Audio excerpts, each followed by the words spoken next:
Hi, I'm Seirra Steele, and I was asked to do my project on the Lorenz code, so here goes nothing.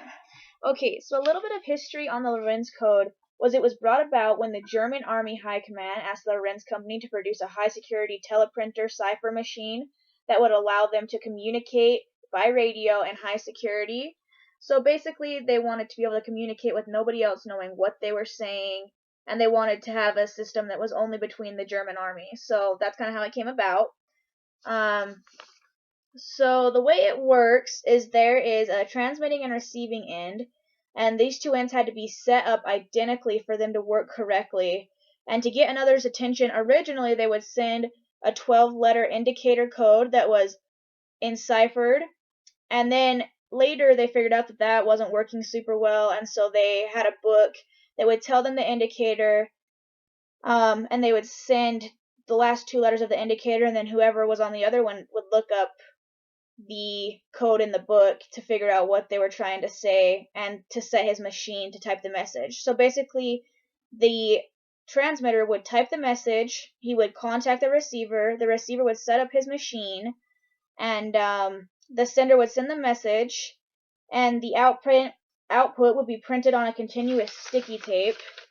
And then there was 5 data bits, and character by character, they would change the code input to output. So this is what the machine looked like. And yeah, so code breaking efforts. The Germans actually made a mistake. You can see sad Germans there. And they tried to contact one another and it didn't work, and so they used the same code, which made it so people could actually hear the code. So John Tiltman, he heard the code and became interested, and him and his team started working on it and started to break up bits and pieces, but they eventually figured out the whole code and figured out how to literally break it and how to figure out everything about it.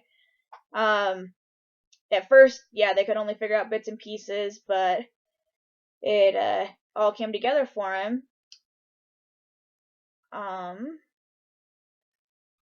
Yeah, so that's basically it. That's all I have.